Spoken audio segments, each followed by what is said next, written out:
All right, Spurs beat the Pacers again. Final score was something to something, doesn't really matter. Spurs do finish the preseason 5 and 0.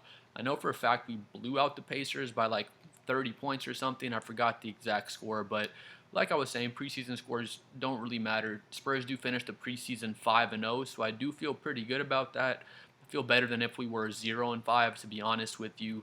But like I was saying, preseason records don't mean too much. I'm just watching the preseason to see rookies, to see sophomore players for the most part.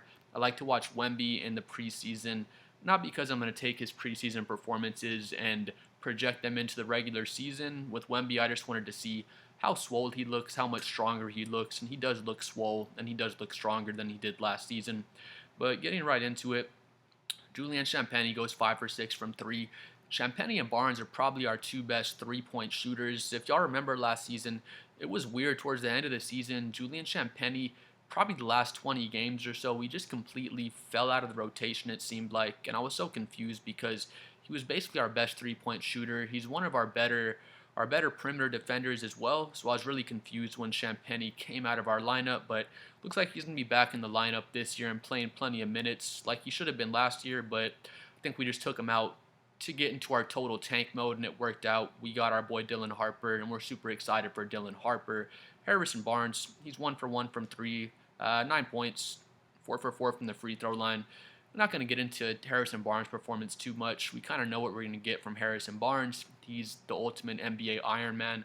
They were saying he played like 530 games in a row or something like that. So Harrison Barnes is a great guy to have on the roster for his 3-point shooting, his veteran presence. He'll show the guys how to take care of their body as well. So we love Harrison Barnes. But Champagny, Barnes, they're Champagny not so much a veteran player, but they're more seasoned players. I'm not really looking, like I was saying again, I'm not really looking for 5, 6 year players to see their preseason performances. I'm more just looking for rookies and then for off-season physical changes like what happened with Wemby. With that being said, Wemby looks great out there. He's 7 for 9. He hits his 1 3, 12 rebounds. He does have the 4 turnovers and the 4 blocks. Wemby looks a lot stronger out there. His base looks a lot better. He had some ridiculous moves. There was one, I think it was on Obi Toppin. Wemby, he kind of steps back. He's on the baseline. He's 18 feet away from the basket. I know that because they said it after the move he made, but he kind of makes a pump fake. He could go into a tough fade away from the baseline. It wouldn't be that tough for Wemby. He's tall as shit, but you know what I mean. It'll be a pretty tough fadeaway. But he pivots and then he steps through. He does a step through from 18 feet away and just goes up and lays the ball up. He could have dunked the ball, to be honest with you, but it was just stupid. It's something I've never seen before because he was literally 18 feet away from the basket. He does one step through and just goes up for an easy layup right at the rim, and it just made no sense. No one else is doing a step through from that far away, and he could have dunked the ball in the step through. It was ridiculous. He's like pretty fucking close to the 3-point line, and he steps through and just lays it up like nothing. So Wemby is a freak out there. But like I was saying, he looks a lot stronger out there than he did before. He could still work on his balance. There was a couple times when he kind of fell down, when he got bumped over by a couple of guys. But with that being said, Wemby does look stronger. He's still developing his game every single day, and I look forward to him putting up just ridiculous stats once the season gets started. The 4 turnovers, I'm not too concerned about it. Wemby's just getting better as a playmaker. He's making more reads out there on the court. One thing I've heard from people, they want to see Wemby as a hub of the offense, like a Şengün, Domantas Sabonis, Nikola Jokic type of player, and I think Wemby could play that role and kind of be the hub of the offense. But then we're asking De'Aaron Fox, Stephon Castle, Dylan Harper to play more off the ball, and those three guys they can play off ball, but De'Aaron Fox for sure, Dylan Harper for sure. I think Stephon Castle is probably the best out of those three at playing off of the ball. But Dylan Harper, De'Aaron Fox, you're going to get the most out of them by letting them have the ball in their hands and letting Wemby kind of play off of them. That's not to say that Wemby can't be the hub of an offense, but I just don't think our roster is kind of set up for Wemby to be the hub of our offense quite yet. Moving on to Stephon Castle. Stephon Castle fucking baptized James Wiseman. He dunked on him so bad. James Wiseman, he's coming off a torn Achilles. He's had a handful of injuries in his career, so hopefully James Wiseman can get healthy. I wish him the best in his career. But with that being said, James Wiseman clocked into work tonight, and Stephon Castle fucking dunked on his head really bad. He had an alley-oop to start the game off. I think it was Nemhart trying to guard a 2-on-1 with Vassell and Castle. Castle passes the ball to Vassell. Vassell throws a lob to Castle. Nemhart's kind of in the middle of things. He looks back and he sees Stephon Castle just on his head, and he kind of just accepts it and just gets dunked on the alley-oop. There's really nothing that Nemhart could have done about that. We already know Stephon Castle is just an excellent athlete. His on-ball defense looks great. He's probably our best point of attack on-ball defender, and he's very good at playing defense off the ball as well. What I'm looking for from Stephon Castle is really his three-point shot to improve. He was 1 for 4, but he was 2 for 4, I think, the other night. His stroke already looks better. His release is a lot faster. He looks like he's more on balance when he's shooting his three balls as well. So it's one thing we're looking for from Stephon Castle as the season goes on, but his ball handle looks really good. It was already good, but his handle looks even tighter. He looks like he's making better reads out there, and when Stephon Castle has an open lane to the basket, whenever he dunked on James Wiseman, he has an open lane. He makes his first dribble, and the whole bench stands up. They already know what's about to happen, and he just fucking baptizes James Wiseman.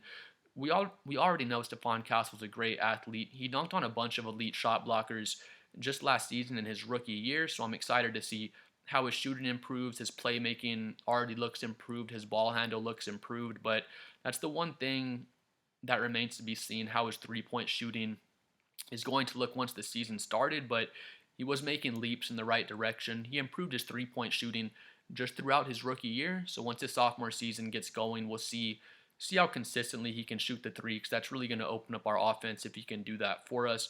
Devin Vassell, he has the 10 points. He's 1 for 4 from 3, 4 for 8, 4 for 8 from the field. I was pretty concerned with Devin Vassell last season. I'm just going to chalk it up to him having an off season, but his three-point shooting wasn't too great. His scoring was down. His efficiency was down just across the board, to be honest. But Devin Vassell, he's about 6'7". He's really athletic. He's always going to give us very good defense. He's not elite, but he's an above-average defender, and he's a very good team defender. Just a matter of if he gets his three ball going, again, I'm just going to chalk last season up to Vassell having an off season. I think he's going to get it back together and get his shooting going, but he just had a cold season last season. A lot of people are kind of freaking out about Vassell's season. Oh, we have to trade Vassell. Vassell is broken. His shot's broken. I don't think it's anything like that. I think he's going to be just fine. I don't know if we're going to bring Vassell in off the bench, because we're probably going to start De'Aaron Fox, Stephon Castle, either Harrison Barnes or Devin Vassell at 3. I think Harrison Barnes would be a better option. Then we have Sohan and Wembanyama. I think Harrison Barnes would be better playing with the starters, because he needs those playmakers around him just to help him get open three balls, and he's a better three-point shooter than Vassell is, so I think he'd be better out there in the starting lineup. Then we bring Devin Vassell in off the bench, and Vassell can kind of be that sixth man. He may be finishing games, to be honest. I could see him coming in and still playing heavy minutes off the bench, but that scoring spark he would give us off the bench would really help us out more than having him in the starting lineup, to be honest, because we already have De'Aaron Fox, Stephon Castle, Harrison Barnes can get hot, Victor Wembanyama. Sohan's out there for defensive versatility and just to cut and get some finishes at the rim. We'll see how improved Jeremy Sohan's three ball is as well, because he's been working on it throughout the offseason. But I don't believe in any. I don't really care about any off-season workouts. If you hit 100 threes in a row during practice, I don't care. It was a few years back when Ben Simmons, he makes like 100 threes in a row in the gym. Then he comes out in the regular season and he still can't shoot for shit. So it's cool to see those videos where players in the gym by themselves and they make a million threes in a row, but it doesn't really mean anything to me until I see it in the regular season. But with that being said, it'll be interesting to see if we start Vassell or bring him off the bench. But again, I'm not going to overreact to him being 1 for 4 in the preseason. I'm not going to overreact really to anything in the preseason, but going back to last season, Vassell's shooting was a bit off, so we'll see how he shoots for this season, but I'm not overly concerned about Vassell. I think he'll be just fine. Luke Cornett, he's becoming a fan favorite pretty much immediately in San Antonio. I love Luke Cornett. He had a nasty lob. We're going to get to Dylan Harper here in a second, but he had a nasty lob from Dylan Harper that he dunked with his right hand. Dylan Harper lobbed it with his right hand, and Cornette dunked with his right hand. So Harper threw up the lob with his offhand, and it was a nasty dunk for Luke Cornette. Gives us 15 points and 6 rebounds, 1 block.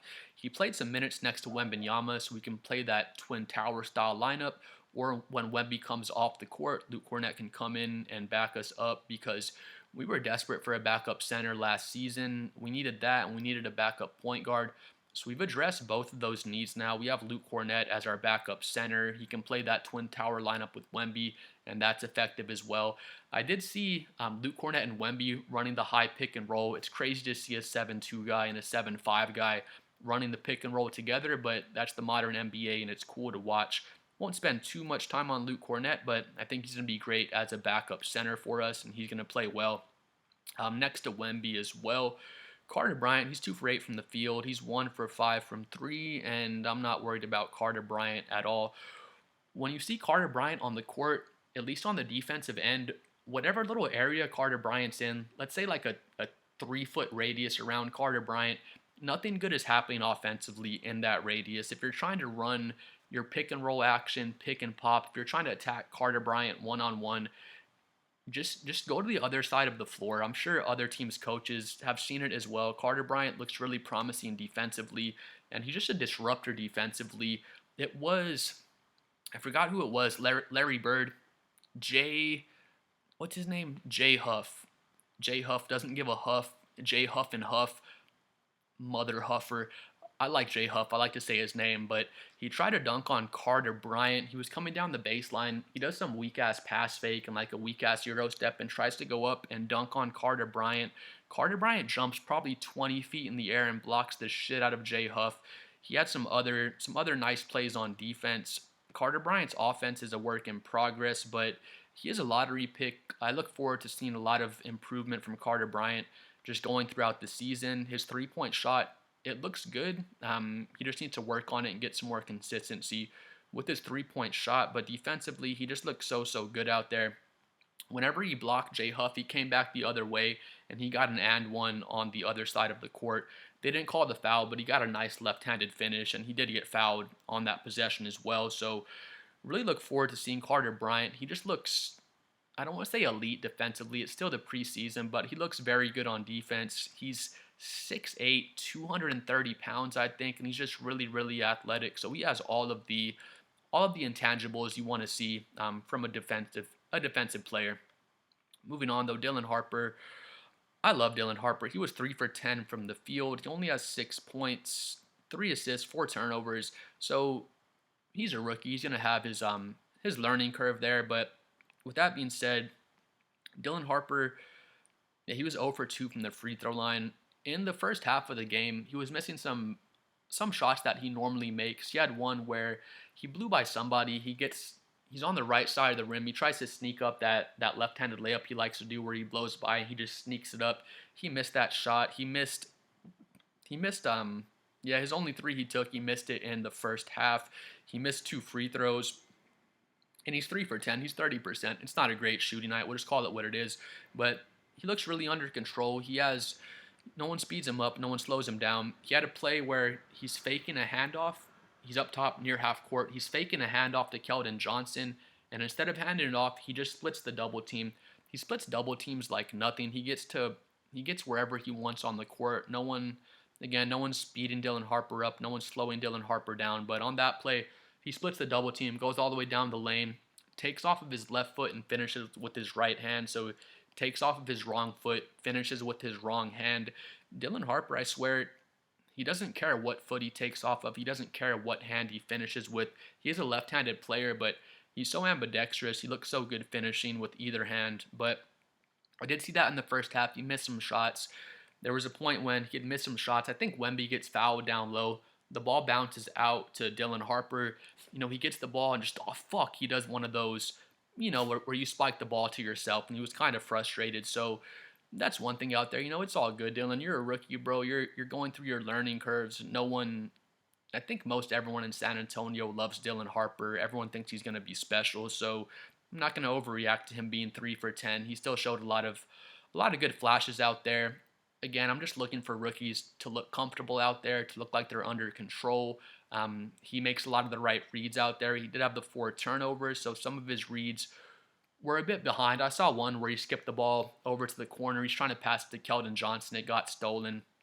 He had a few turnovers, but Dylan Harper is going to be just fine. He looked a little frustrated out there, but he's going to be fine. Nobody's worried about you, Dylan. You're going to be a fucking hooper, bro. Keldon Johnson, he's 6 for 12. He has 12 points. He was minus 11. The plus minuses, they don't mean like too much to me, to be honest with you, but I mean, it is kind of telling. Everyone else has a positive plus minus. Keldon was minus 11. He's 6 for 12. He takes 12 shots for the 12 points. That is 50% from the field. No turnovers. Keldon's the longest tenured Spur. Everyone loves Keldon in San Antonio, but I feel like whenever Keldon gets the ball, he just gets tunnel vision pretty much all the time. He was doing it in this game as well, and it's not hard for Keldon to dominate players in the preseason. It's a bunch of bench guys out there, not a lot of starters for the most part. So, I don't know what to think about Keldon. He's 0 for 3 from 3. I'm not going to overreact to anybody's shooting performance in the preseason. I think it's Keldon, maybe his 6th or 7th season now. He's 25 years old, I believe, if I'm not mistaken. And, I don't know. Keldon, he's probably best fit coming off the bench and being the spark plug off the bench for us. But I think Devin Vassell is better suited to play that role. I think Devin Vassell is better than Keldon at honestly everything. It sounds mean to Keldon, but Vassell is just a better shooter. Keldon's probably better at finishing at the rim. He finishes stronger. He's better at getting into the low post and just bullying guys. Maybe a little bit better at finishing on the break. But if you look through all the plus minus, Keldon's the only guy with a negative plus minus. He's minus 11, and the announcers out there were saying, man, Keldon looks really comfortable out there. He's just bullying guys and getting easy finishes at the rim, and he should be. Keldon took the most shots out of all of our players, and I'd rather see Dylan Harper take more shots or Carter Bryant. Keldon, he was just getting the ball, and like I said, it was just like watching Keldon last year. Even in the preseason, he just gets the ball. It's kind of just tunnel vision. He gets to the rim, and he's going to get usually a pretty decent look for himself. He's going to make it or miss it, and then that's kind of it for Keldon. I love Keldon, but I don't know if Keldon has a spot, long term moving forward on our team, because he has a lot of breakdowns defensively. He can get hot at times and he can score some points, but like I was saying again, he just gets that tunnel vision. Once Keldon touches the ball, I feel like he's a pretty big ball stopper, to be honest. If the ball's swinging around, it's swinging around the arc, and there's a guy in the corner and Keldon's right here on the wing. They pass it to Keldon on the wing. I don't really expect him to make that last swing past the corner, and that's not to hate on Keldon or call Keldon a ball hog. I think he's an awesome teammate, probably the best teammate out of all the Spurs, and I don't think he's a ball hog. I just think he gets the ball, and he feels like in his head the best thing I can do for the team is put my head down and bully my way to the rim and try to get a finish at the rim. Sometimes it works, sometimes it doesn't work, but he just doesn't bring enough in terms of like playmaking, defense. He can be a decent rebounder at times, but what he brings scoring wise isn't so great to make up for the other things that Keldon kind of lacks for the team. So hopefully he can be more disciplined defensively. Hopefully he's been working on his 3 ball, but I feel like Keldon's been in the league so long now. He's still young again. He's only 25, I believe, but it kind of seems like we know what Keldon's going to be as a player at this point. It's just a matter of if he can fit in on the team. He does play small forward, but now we have Fox, Harper, Stephon Castle, and then Keldon Johnson. Keldon, he plays his best with the ball in his hands, but we have a lot of players that need the ball in their hands. So again, I love Keldon Johnson, but I don't know if we're going to keep him long term with the team moving forward, just to be completely honest. But we'll see what happens with Keldon moving forward. Micah Potter got out there. His shot looked pretty nice from 3, but Micah Potter's like 28 years old. He's a center, so we probably won't see Micah Potter in the regular season. Stanley Umude, I think Umude is the way you say his name. He had a pretty nasty two-handed dunk on I think it was on Jay Huff. I don't give a huff, mother huffer. Dunked on Jay Huff, so that was pretty cool. But I mean, with that being said, that's pretty much all the rotation, guys. I like pretty much everything I saw from everyone out there, and I'm just really excited to see the regular season get started now. You can only take so much from the preseason. Like I was saying again, I'm really just watching to see Stephon Castle's improvement going into his sophomore year, to see Carter Bryant, to see Dylan Harper. Those are the three guys that, I was really excited to see. Those are the three guys that I'll kind of take something from their preseason performances, where these other guys, Harrison Barnes, it's Victor's third year. I just wanted to watch Wemby to see how much size he put on. He does look stronger, so that's promising. But, guys like Luke Cornett and Keldon Johnson and Devin Vassell, I won't take their preseason performances and project them out into the regular season, because at this point, Spurs went 5-0 in the preseason, and once we get to our season opener on Wednesday, that 5-0 record means nothing at all, to be honest.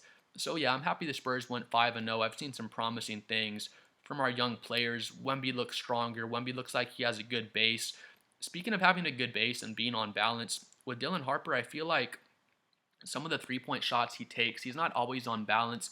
When we pass him the ball, he's going to work on this. The coaches will work on this with him as well. He has a good-looking shot, and he can make three balls. It's just that I want him to be, have his feet set, have his hands out, catch the ball, and be ready to shoot. A lot of the time, Harper will catch the ball, and then he has to get his feet set, kind of square himself up, and it'll take like half a second away from his shot release, and that's something he's going to work on and get better at. I also noticed with Dylan Harper, he made the shot. It was a mid-range shot, and he's coming down the paint. He does his behind the back, his behind the back pull-back move. He gets some room. He shoots a mid-range jumper, and he made it. But I noticed on that mid-range jumper, he was a bit off balance as well. The shot does go in, but that's one thing Harper can work on, is just being more on balance with his jumper. But other than that, he looks really in control with the ball, and he makes some really good reads. As a playmaker, Dylan Harper looks like he may be our second best playmaker behind De'Aaron Fox, just from what we saw here in the preseason. But really excited for the season to get started on Wednesday. Saw some great things from our rookies. Saw some great things from Stephon Castle, just fucking dunking on dudes' heads. Stephon Castle is such an exciting player. Wemby looks stronger. Champagne's going to actually get back in the rotation.